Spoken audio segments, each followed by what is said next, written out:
थे, दिल बहुत साफ था, ईमानदार थे और बहुत हिम्मत वाले थे।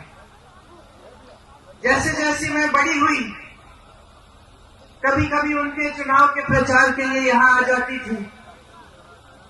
पहली बार जब मैं 20-25 दिनों के लिए यहाँ आई तो अपनी माता जी के साथ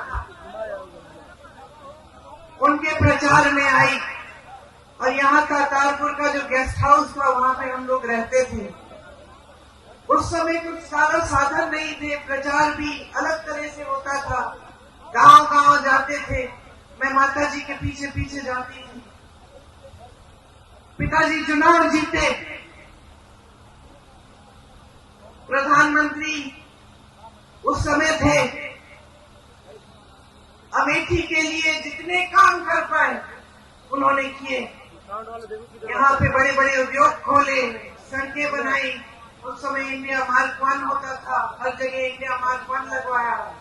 जहाँ रास्ता नहीं था रास्ता बनवाया, जहाँ सड़क थी खड़िंजा लगवाया, खड़िंजे पे पक्का किया। बार बार आते थे, अपनी जीप में बैठ के गांव गांव जाते थे।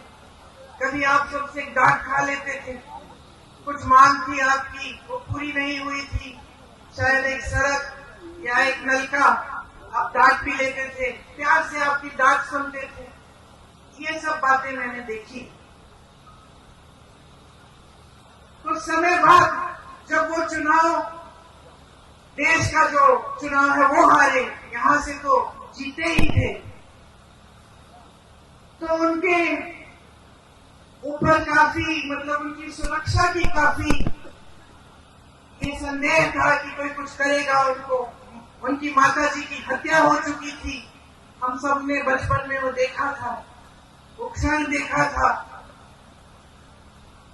अब मैं 17-18 साल की थी, पिताजी के लिए प्रचार किया था।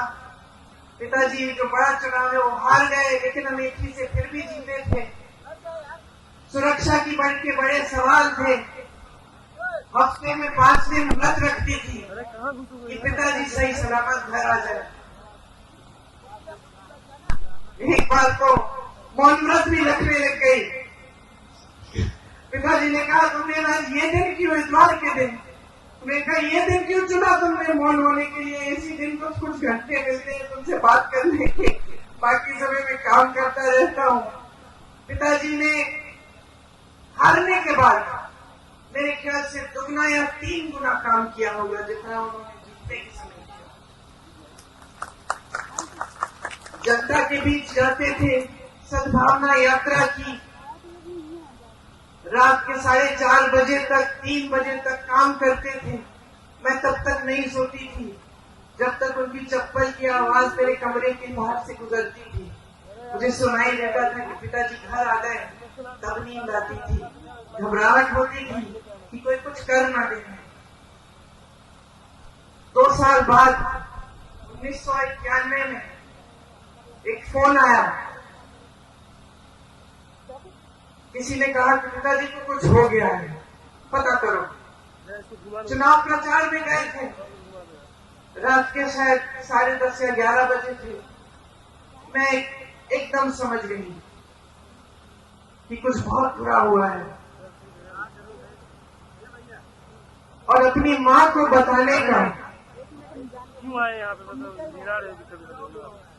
मतलब मुझे अपनी माँ को बताना पड़ा कि जिस शख्स के लिए वो अपना देश छोड़कर हमारे देश आई थी, जिसके प्रेम के लिए उन्होंने कई त्याग किए थे, हमारी संस्कृति सीखी, नए तरीके सीखे,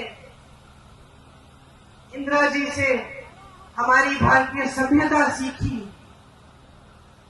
वो खत्म हो गए हैं। मैं उनके कमरे में गई और जब मैंने उनको बताया तो उनकी आंखों में जो मैंने देखा, जैसा एक अंधेरा सा छा गया। और मैं आपको ये बात बता सकती हूँ कि उस दिन के बाद मैंने अपनी माँ की हंसी कभी उस तरह नहीं सुनी जैसे जब हंसती थी जब पिताजी होते